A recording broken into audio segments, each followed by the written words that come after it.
So, so again, so we are coming back to chapter 2, the philosophical tests of revelations of religious experience. So in the start of this chapter, if you can see that Iqbal is trying to see the notion of how we can see the existence of a God or creator or Allah, how we can see it, how traditionally or scholastically, how the arguments which have been previously in the medieval ages or prior to that, how they were crystallized in some form known as in the literature as cosmological arguments, the teleological arguments, or the ontological arguments, from which we can just justify or we can see how we can see existence of God on rational grounds,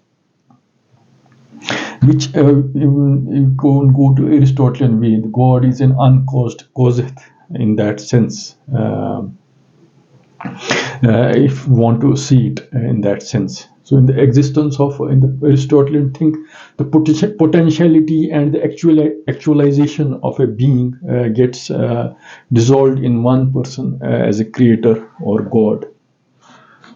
But before we are going to say how Iqbal tries to see in some sense the existence of God from these very principles. First, we'll see, even though Iqbal is both trying to see these cosmological arguments and the teleological arguments, he is trying to somehow critique them in per se, that they are not wholesome, or they are not what I should say argumentative enough, and they have some inner fallacies with regards to proving the existence of the God in that sense, or coming to the reality that God exists. So he's not against the purpose, or he's not against the goal of these argumentations, but he finds loopholes, or he finds these arguments are not argumentative enough to come closer to his notion of God, or the notion of God which Quran or which religions want to somehow defend or propound. So, for example, in the first case, he tries to say that cosmological argument views the world as a finite effect and passing through a series of dependent sequences related as causes and effects, stops at an uncaused first cause, which I was saying, of the unthinkability of infinite regress. So it's, however, obvious that a finite effect can only give a finite cause, or at most an infinite series of such causes. To finish the series at a certain point and to elevate one member of the series to the dignity of uncaused first cause is to set not the very law of causation itself.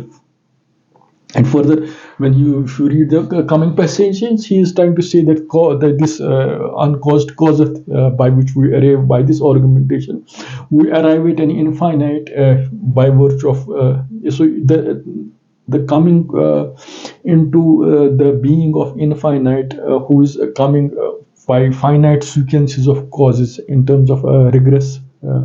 So it's not the real infinite, the way God can be described. So before I can say how Allama Iqbal has not alluded to the historicity of how the argumentation of these cosmological and the teleological arguments or the ontological arguments, the way in the medieval discourses, the idea of infinite regress, the way previously also, how the Greeks' thought process, how it interfaced in medieval times with the Muslim theologians or philosophers. So there have been people like Al-Kindi, Imam Ghazali, and maybe taken by Aquinas and other people, so who have been instrumental in trying to just or even Ibn Sina also, these people, how the existence of the world being finite or infinite, or how the existence of the world being created at some finite point in time, some So if the creation or the world, it had a cause or it had a beginning. This is an important point. So it was not always eternal. So there have been a philosophical argumentation, mostly by Kindi, in the sense how he just somehow synthesizes the viewpoints of Mutakallimeens and Falasifa in some sense, how to show that this idea of infinite regress, which Iqbal is also trying to just allude to, this regress is not tenable even logically also. Maybe the background in which they were talking, maybe Ibn Sina and other people, they want, even if they took the world, the existence of a contingent world as contingent God existences and possible existences and contingent world existences, and creator who creates the possibilities for these possible worlds. So if they have to be the possible worlds or the worlds in which we are living, if they have to be taken as infinite, the argumentation of Ibn Sina is slightly different from that of is different from that of this Kindi, and how Imam Ghazali even critiqued this Ibn Sina. So you can have the full argumentation can be done to it. So the point to mention is that the philosophically the tenacity of this argumentation, that world, the existence of world has been created at some finite point back, and God as a creator is responsible for it. So even if you accept that argumentation in that sense, so the existence of a creator is also somehow relegated at some point in time in the far back where the universe was created. So so these are the medieval argumentations of from a temporal regress or from contingency, or what we can say that theological arguments, that it's somewhat purposive, that the time, the way things are evolving, it has some purpose, and that God as a creator is responsible for that purpose. So this is the background setting, whatever I have said, so we can anchor it in that way. So maybe now I'm just what I'm going to do is in the coming sort of thing is that we are going to see how these ideas of whether it's arguments from temporal regress or arguments from contingency, how we'll have full sweep of or kaleidoscopic view of how the arguments has evolved, and maybe somehow connect it to the 20th century or 21st century viewpoints in cosmology or viewpoints of physics in that sense. Maybe the viewpoints of cosmology and physics, they can be taken from inferred also from the argumentation can also be inferred from the hardcore empirical data from observational entropy, observational astronomy, and how we can have inferential or deductive arguments thereof, and some construct those sort of argumentation which we can take is a cosmological argumentation derived from that in 20th century or 21st century.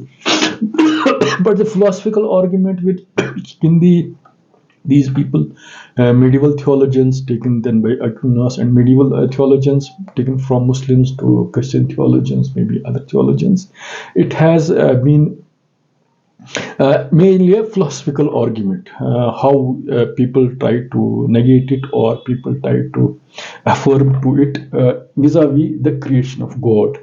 And one important point is the notion of time or teleology, how whether time is a creation as a property, it had been created at some point back in time, or time is an intrinsic property of the universe, or how notion of time is related to notion of a creator in that sense.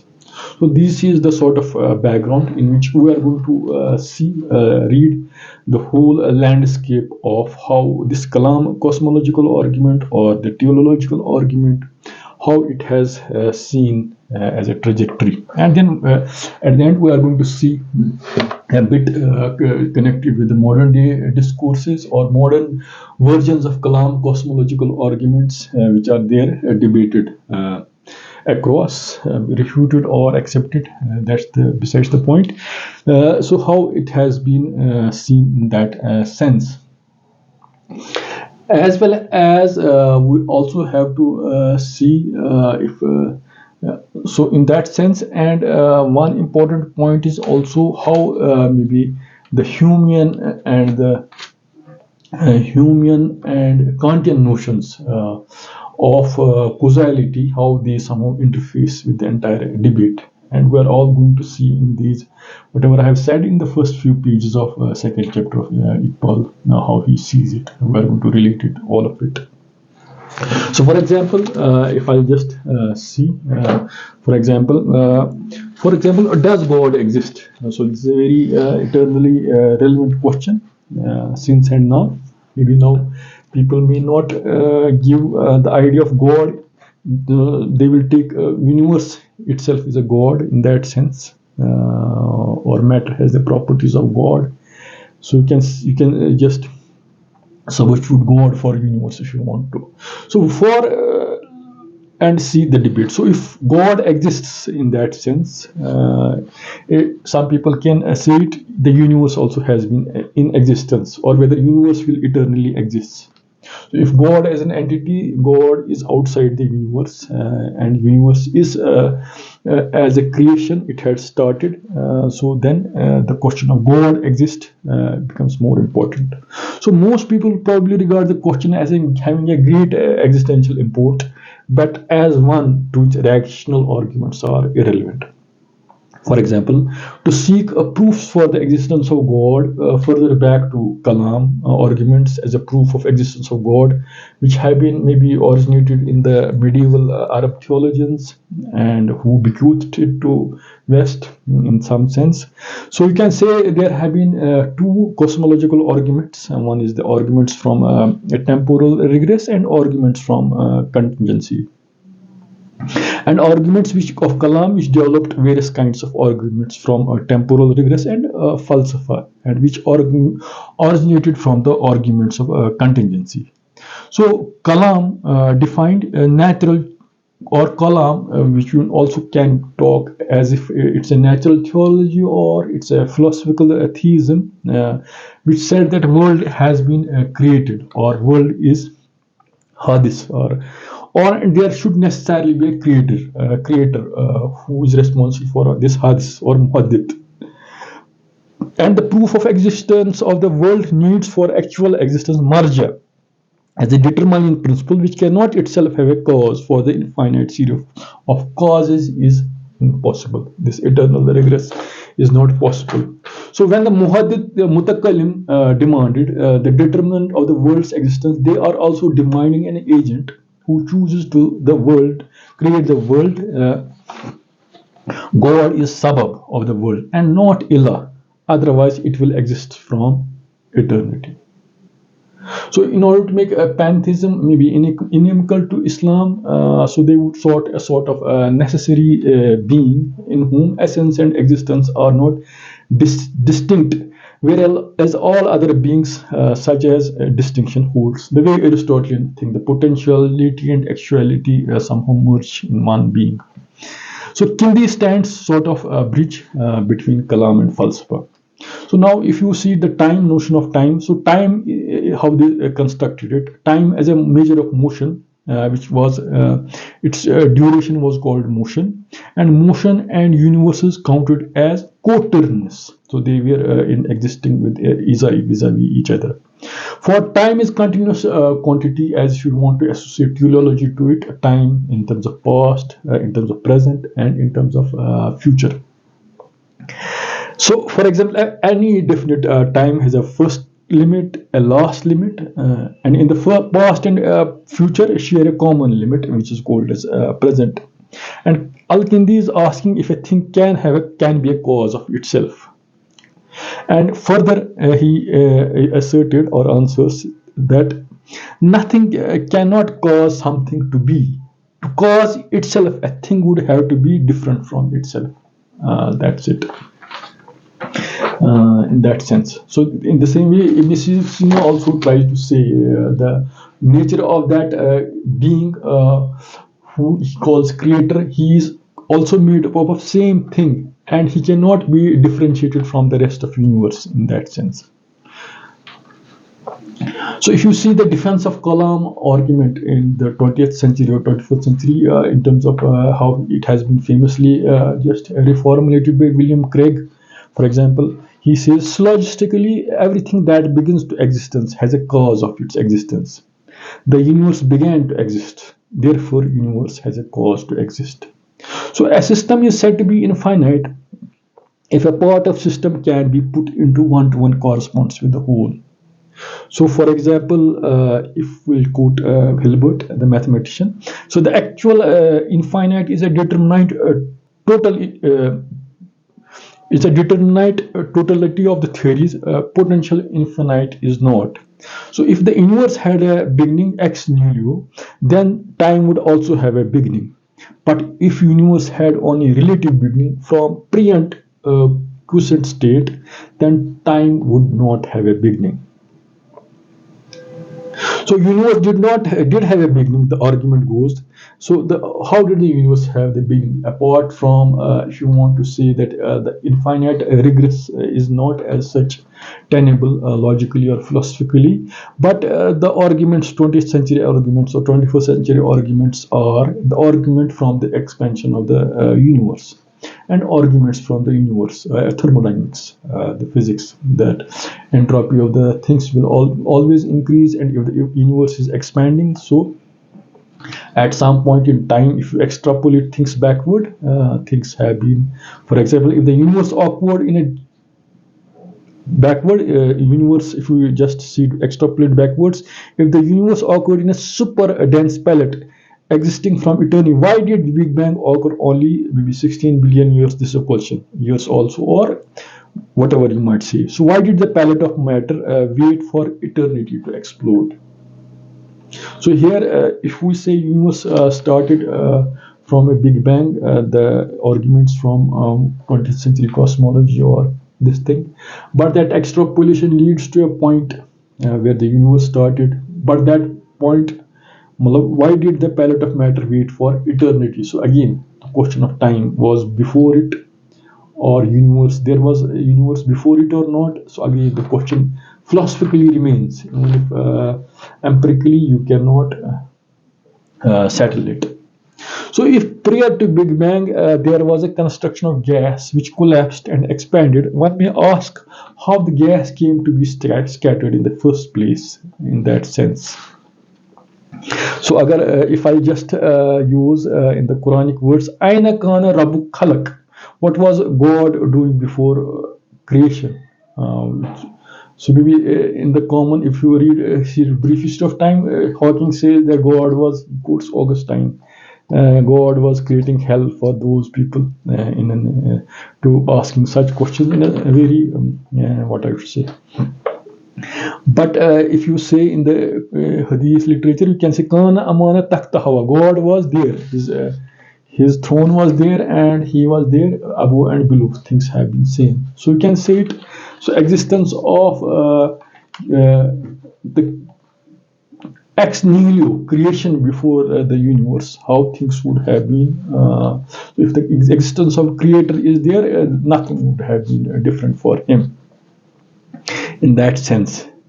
So an infinite material universe is unsustainable. Both now the question is a model in which universe begins at singularity and expands indefinitely seems the best model fitting best model which is fitting facts.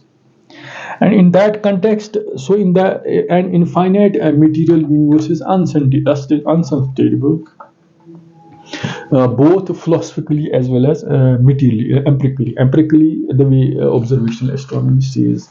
Philosophically means a universe composed of infinite number of particles would involve absurdities such as existence of actual infinite. So existence of actual infinite, maybe it may not be mathematically allowed in that sense. Or empirically, there is no evidence that material universe must be infinite. Indeed, expansion holds that it will not. Everything begins to exist has a cause of its existence. That is, it should begin to exist utterly uncaused, out of nothing. And it is too incredible to be believed. So either universe was caused to exist, or else it sprang into existence wholly uncaused out of nothing. So if God is an eternal, in what sense is he eternal? This is a question. So the question is, so since this question maybe the existence, the theology, the lot of disciplines, maybe whether even if you are an atheist, you don't want to deny the existence of creator ex nihilo, or whether you are a theologian, or whether you are a philosopher, or whether you are a cosmologist or cosmogenist, whatever. So the questions we are addressing are on the borderline of, or you are a metaphysician on the borderline of this thing. So controversies are bound to happen, or whatever you want to say. So if I want to see it in the sense that if God is creator, so what are the properties for God, for how that God should be in that sense, and how we can just see God, time, and eternity in that sense. How we can contextualize it in that sense. So if God is eternal, then in what sense is he eternal? So how is God related to time? So eternity means neither having beginning nor coming to an end. Or you can, if one of the scholars says eternity is neither having a beginning nor coming to an end outside the time. So the latter meaning is more specific than the former, for it explains the mode of external existence. So if philosophers and theologians, if you want to have a certain classification, if you want to say, so you can say God God was existing, so time as a property was created in that sense. And or God is in time, and in that time universe also got created, or God is outside time. So these can be various set of possibilities where for example temporal infinity is easier to grasp than limitless eternity in that sense. Limitless eternity means you can just the existence of time is created a property somewhere back in time. Not, this is also very philosophically very thing. Something is created back in time. So time is still a passage, underlying passage, but you are trying to see time is being created in some backward time. So these are some quandaries. So a beginningless series of events in time entails actually infinite number of things. It's impossible that God had a beginning.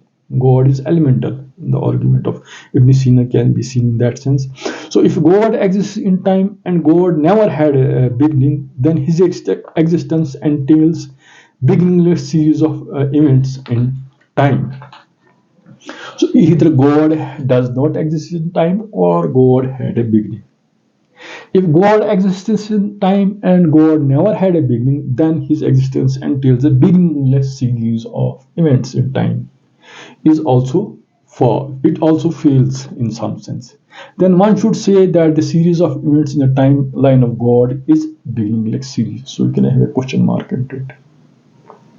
So a beginningless series of events in time cannot exist, or it's impossible that God had a beginning. The concept of eternity entails connectedness, and if God knows limitlessly, then he perceives the past, present, and future in a limitless gaze.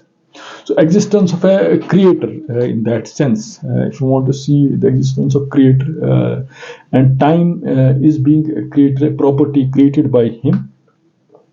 So the notion of theology cannot be what I should say sensible to that notion of God or creator for him, past, present, and future. It's the same for him.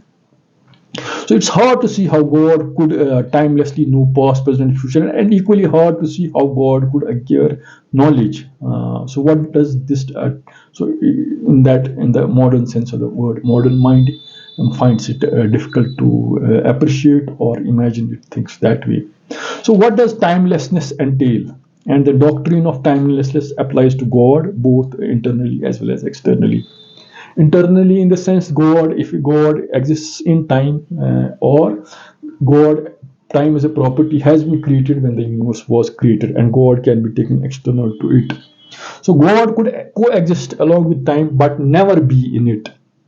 How one might be led you from belief that God is immutable to the conclusion that God is timelessly eternal. Now again, nature of eternal God, the way William Craig wants to see it. So the temporally eternal model is that God has forever existed within time, neither having a beginning nor come to an end. So God can exist outside time, or God can exist in time, and time without events is impossible in that sense, or indefinite time can be impossible. So you can either have time having a beginning, or time as infinite can be taken as inconsistent.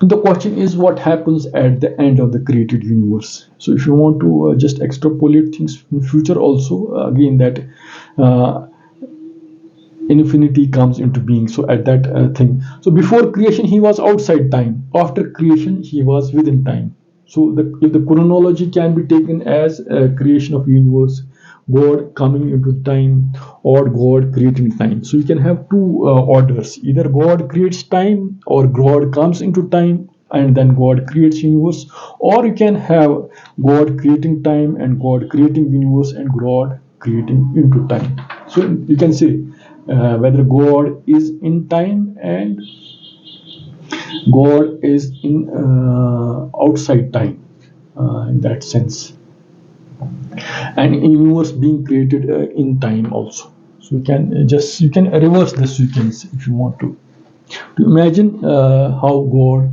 as a creator can be seen as these cosmological arguments.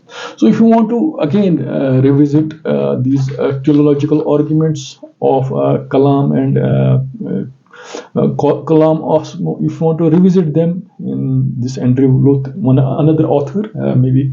So, if you want to see teleological and these Kalam cosmological arguments, if you want to see their veracity in how we can relate them in using the light of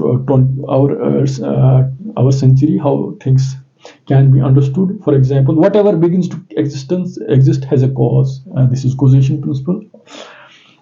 Universe began to exist, therefore universe had a cause. So here the question is, a lot of people may say this second or third, universe began to exist. So you can, if you don't want to believe in the creator, you can say then you need not to have a reason for the creator existing. You can say universe is God in itself. So this is the way they will, some of the people will refute this argument. Kalam or cosmological argument.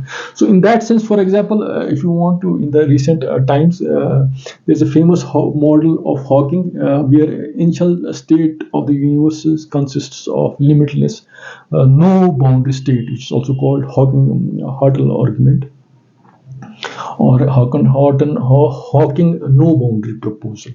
So, the initial state can be understood as a beginning less impersonal first cause from which all things come and which avoids the need for a personal creator. So why scientific results should be valid? The answer to the question is philosophical rather than scientific.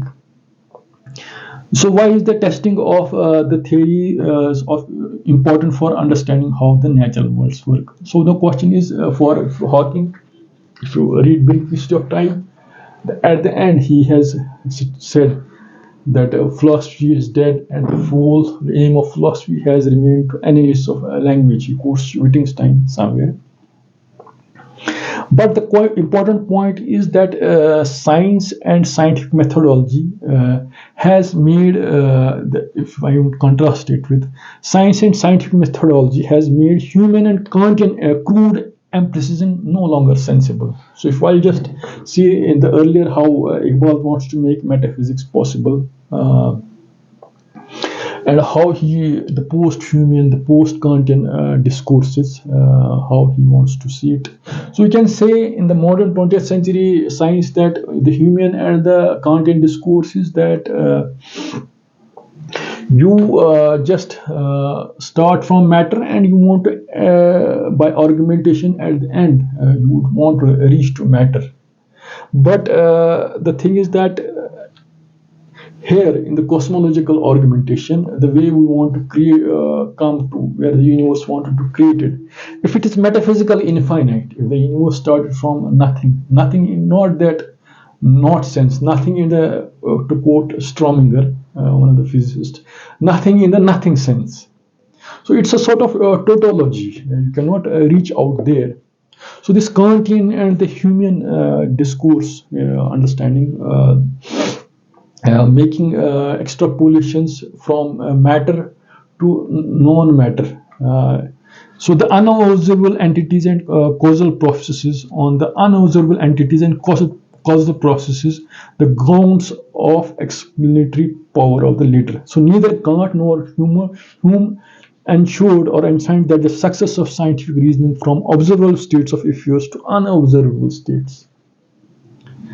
So we can go from going from observable states to unobservable states. But if you without this thing that will also maybe verify what we are already knowing. So here we are not knowing what we are going to verify. It may be sort of metaphysically infinite in that sense. So in methodology also, so starting from the phenomena of universe as an empirical premise, one can ask what caused the phenomena. So Kalam cosmological argument starts with observation that so the causes and events exist in the world, and then demonstrates that infinite regress of events and causes is impossible. And the teleological argument says that universe is purposeful creation of a divine designer. So there is no possibility of creator because there is no time for a creator to have been existed. So even if things do not begin to exist uncaused within our universe, it might be the cause that our universe began to exist uncaused. So causal principle does not require that demonstration of creator ex nihilo, nor does it deny creator ex nihilo. So you can say it's ambivalent or value neutral, whether creator exists or it did not exist. You can argue either ways. So causation reduces to something else, such as law governing physical history, where both laws of physical history are non-causal in that sense. So entities do not require explanatory prior or simultaneous cause for their coming into being. Now, so there's a famous Bode-Billington argument, and a lot of critics like Carroll talk of that argumentation that once Kalam cosmological argument is taken to the earlier part of the universe, it's a basically classical space-time in that sense. But once we talk of the beginning of the universe, you should have a true quantum gravitational theory, a theory of quantum gravity, which also takes into account the quantum gravitational effects, which will explain the beginning of the universe or that causation. So in that sense, quantum gravitational physics does not need causation. At best, it's uncertain and incomplete. So distinct models, one with a temporal boundary and one without temporal boundary. What kind of things in the ancient state is that which is uncaused? A first cause with a beginning, a first cause without a beginning. So a first cause is factually and metaphysically necessary. A metaphysically necessary being is one which exists in all metaphysically possible worlds. So why there is something rather than nothing need not to be thought in the temporal or causal terms. So if I there's a famous, if I quote Einstein, so there are not only arguments of teleology, cosmology. There are all arguments famously discussed, arguments of fine tuning. So whether universe has been fine tuned for our existence.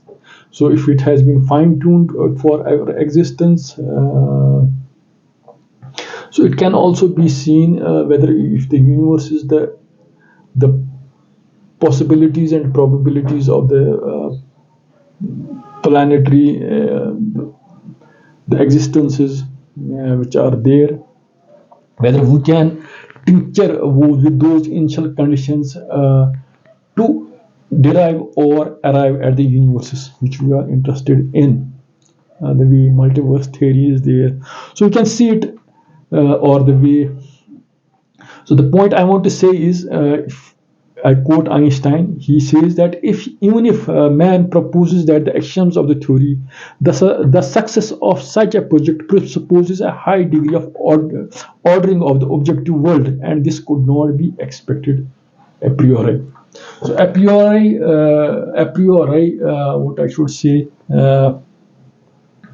expectation that the initial conditions have been fixed or they have been designed, so you can see it that way,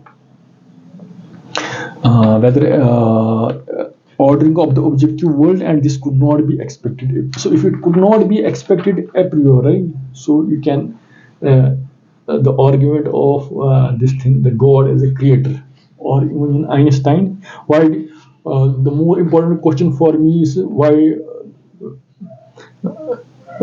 did God create the universe, or something like that. What were the reasons of those initial conditions in which universe was created? So, so it's trying to know the mind of God in that sense. So maybe or mind of personal God. So maybe we as humans try to see things in an anthropomorphic manner. Maybe fundamentally, these metaphysical questions can sometimes also be beyond the domain of these rational or inquiries. You can take it that way also.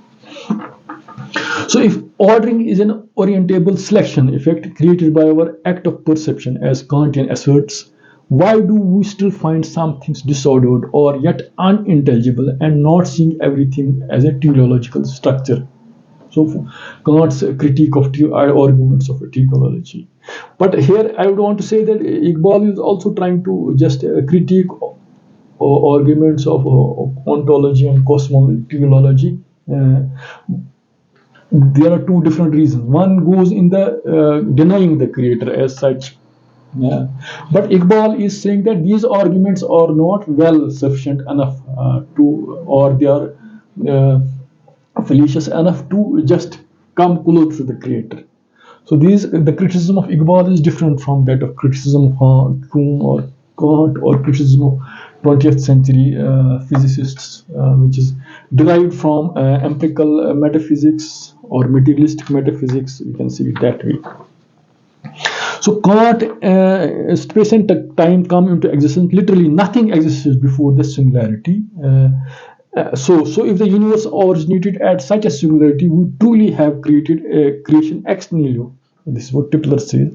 So cosmological models can be. So if you want to enumerate cosmological models towards these, how you can just imagine or construct how the universe started. So creation from nothing, which is ex nihilo, or models originating from closed time-like curves.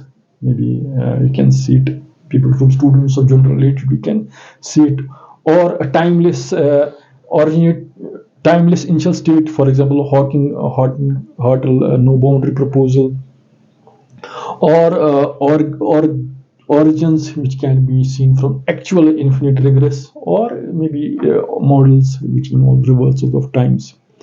And the cosmologies which support them are eternal inflation bounds, pre-Big Bang, pre-existing brain models, or conformal cyclic cosmology, maybe where you can not only have one universes, you can have eternally oscillating universes, or multiverse models, quantum multiverse models in that sense. So the question is, in it's a moment in the history of universe from which entropy is higher in one direction of time than the other direction of time. So there is no room in such a conception for God to have brought into existence at any one moment in that creed, or the origin of maybe our expanding universe. So we are in a no position to say that cosmology implies a beginning of the universe. So it's also a question mark whether if the universe is expanding. So does it imply the beginning of universe? Because there are some inflationary models. So if you just see the arguments of Linde, and he will not agree to the fact that the universe got created at that point in time. So inflation. So there can be pre-inflation era, or inflation is not the starting point of the universe. So this is the point. So a series to present from beginningless past would require the number of events constituted to be actually infinite, but an actual infinite is too large to be constituted by one after another process. The problem is not due to ability to enumerate, rather it is due to the nature of actual infinite, which is too large to be considered as one after another. Something that has beginning has a temporal extension. The extension is finite and does not have a static closed loop of chainless phases that avoids a boundary.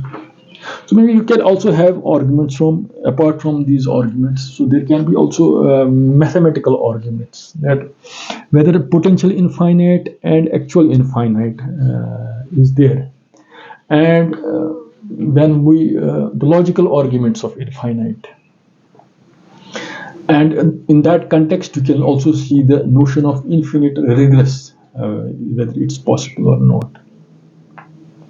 So now there is also something called arguments which are against dependent regress. So in the long history where Leibniz has argued against infinite regress by claiming grounds can never be found in the way, objected that if every item in collection was causally explained by preceding item, like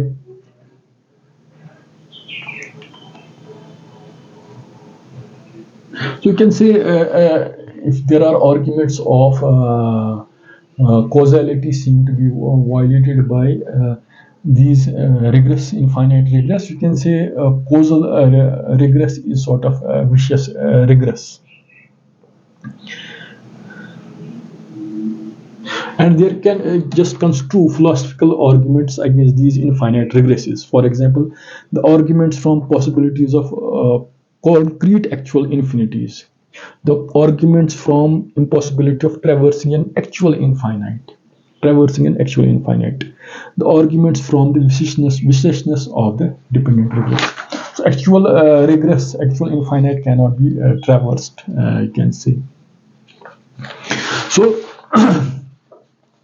so now you can say this first cause is uncaused, beginningless, and initially changeless. So first cause, if you want to see it, first cause is not an event prior to another event. God initially exists in the form of time prior to the first movement of the block, and thus earlier than it. Just like so you can say that just like hydrogen and oxygen come together to form water. So you cannot say hydrogen oxygen came later. It was the presence of hydrogen and oxygen and water.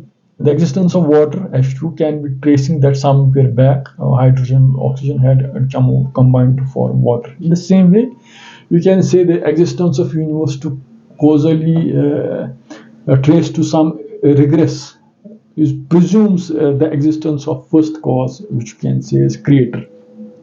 So God could have existed beginninglessly before creation in an undifferentiated non-metric time, and God could not be dependent on such a time, because such a time would be property of God.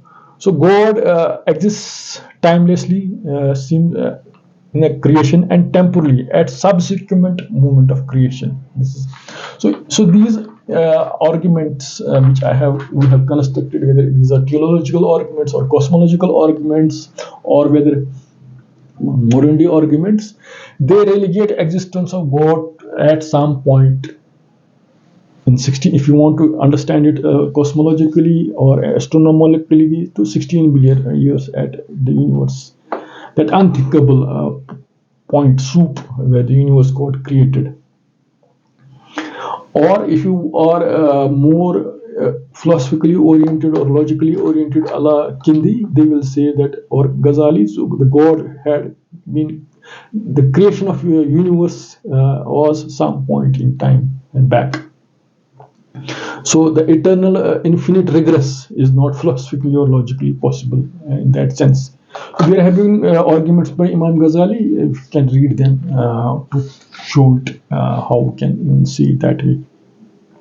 So in a modern day context, you can say the initial state of universe consists of timeless, no boundary state, which is Hartle-Hawking proposal, and time and space could have emerged from limitless and spaceless natural state.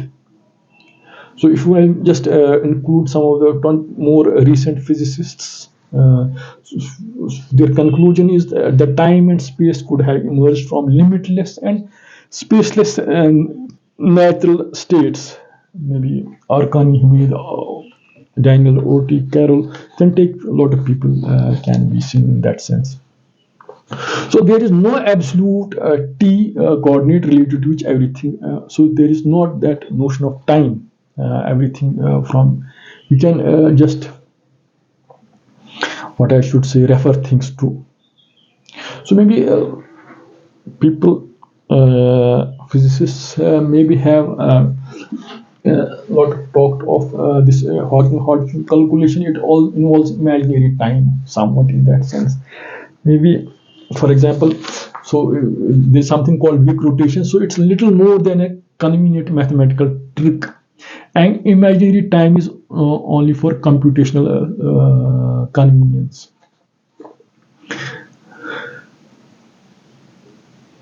So if Hawking himself identifies himself with the doctrine of logical positivism, where facts are more important and mathematical models we construct are just meaningless, and whether they can be corresponded to reality. So you can say that if notion of imaginary time in those calculations, they also have some metaphysical input, which somehow is not cannot see this positivistic thing cannot be seen in that the way.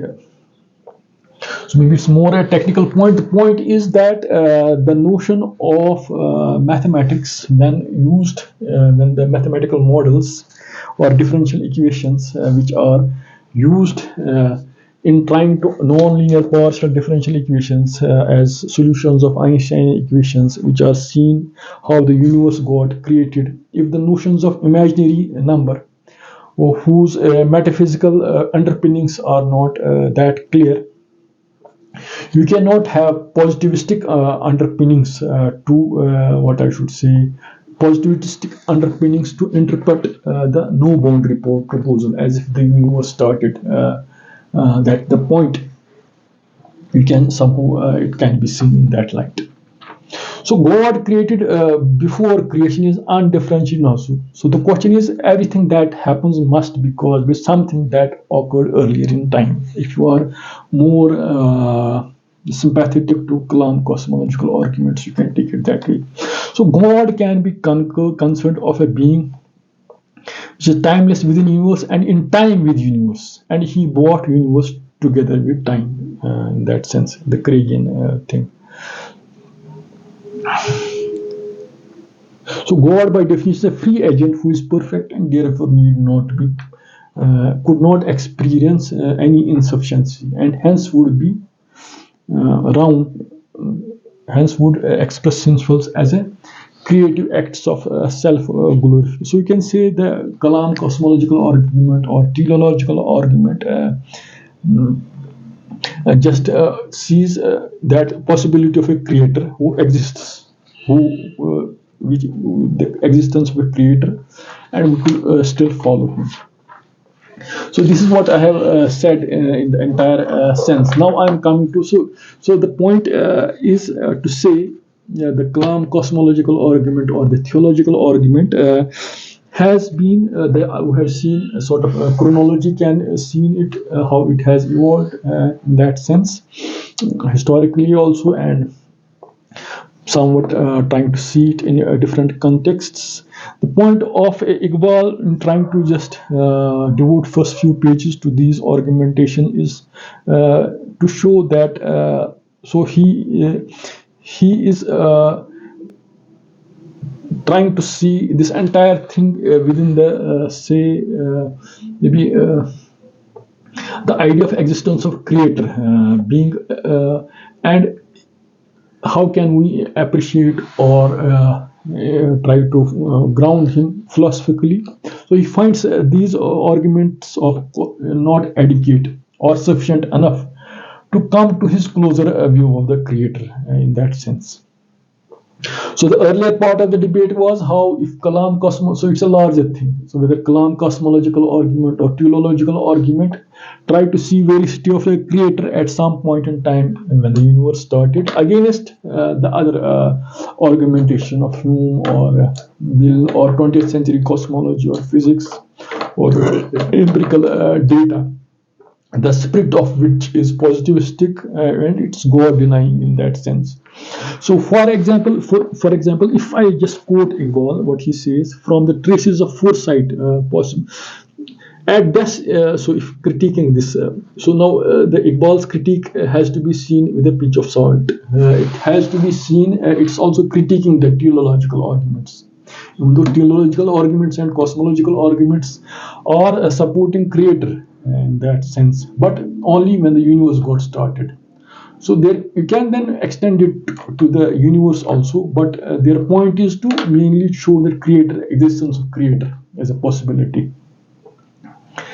But in case of Iqbal, for example, he is interested in the living God, the God of Quran, also, which I'll just come. For example, he says, its best gives us a skillful external contriver working on a pre-existing dead and intractable material, the elements of which are by their own nature incapable of orderly structures and combinations. The argument gives us a contriver only, not a creator. So that's it. His definition of how he tries to see or perceive creator is different. The way Kalam cosmological argumentation, we can infer things from that. Creator only as a contriver in that sense. Or give us contriver and not a creator.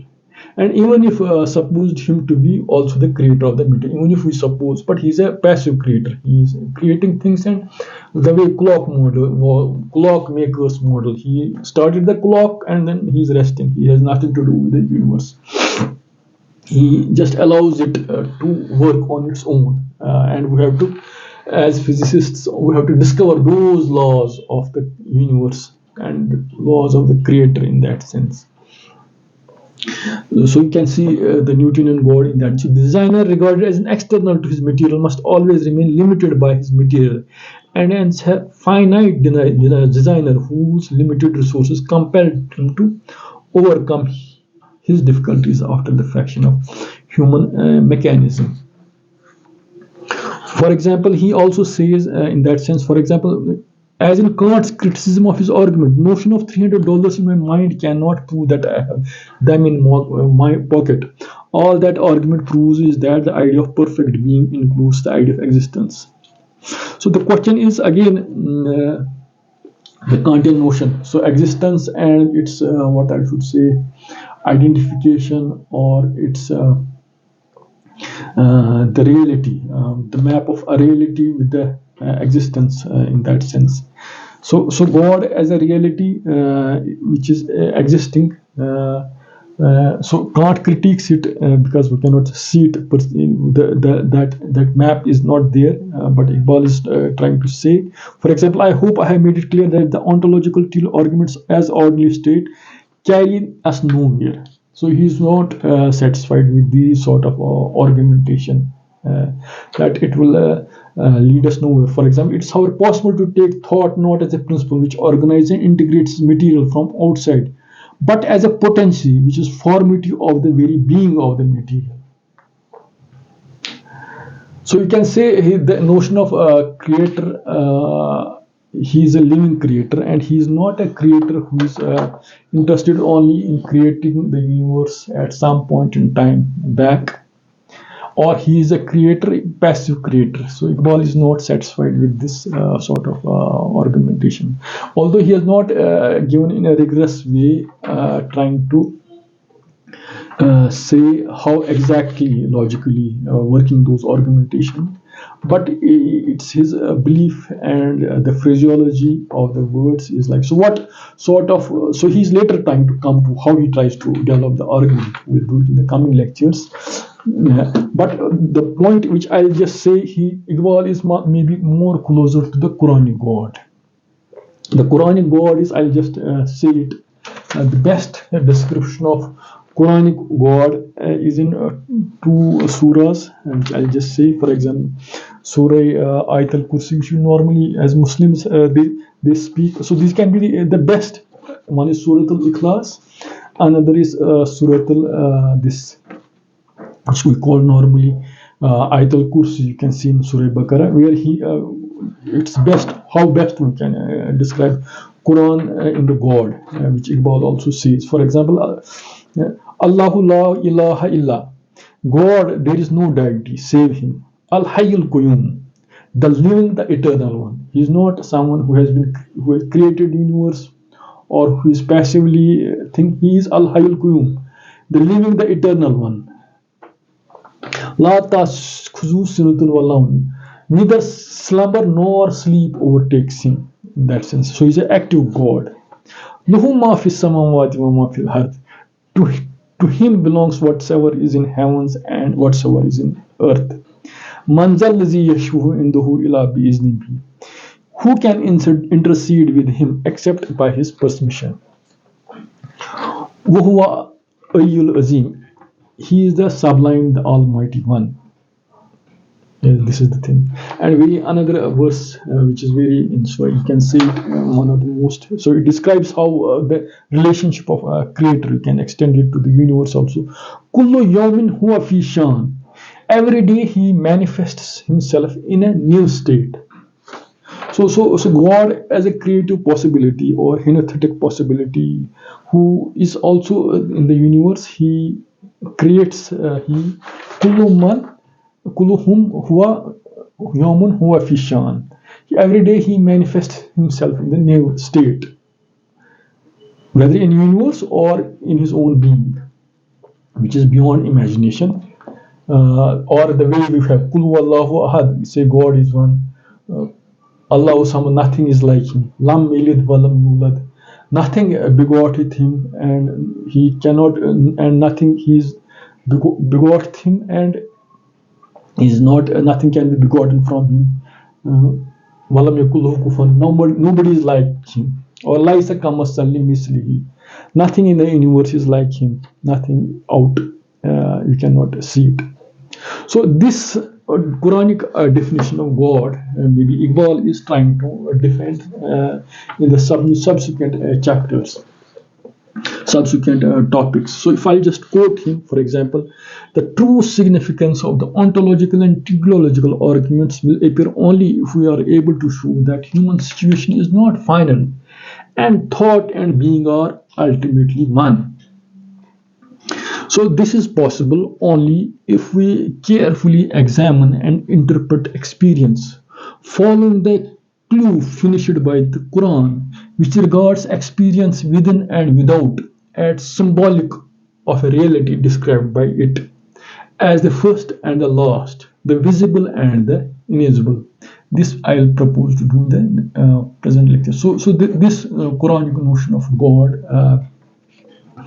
where the existence of creator as a possibility is not somehow arrested some 16 billion years back when the universe got created, or passively being engaged with the activities of the world or universe as such. Even the Kalam cosmological argument or the teleological argument would want to just or the revised versions of these arguments in the 20th century by various authors, but they are working under the barrage of arguments from atheists, from materialists, from rationalists, or from the whole discourse of the way Hume and what I should say, Hume and Kant tried to see things. They were empiricists, and how they wanted to not see causation. Somehow Hume denied causation. So we can see it. These Kalam argumentation or Kalam teleological arguments. Their arguments is basically defending either whether it was in medieval times, maybe defending against the particular variants of theology of Ibn Sina, or a particular or how in medieval theologians were mutakamlimin, whether there were medieval scholastic and theological discourses, or in 20th century there have been various discourses. But the only point is in 20th century we have the presence of data, observational data, empirical data of expansion of the universe or thermodynamic understanding of things. So they are trying to defend the idea of creator. But here Iqbal is not maybe the Iqbal wants to see the living God, the Quranic God, and he wants to defend it. So in coming chapters, we'll try to see how he wants to defend his God, his creator. Hope you might have liked this lecture. Thanks.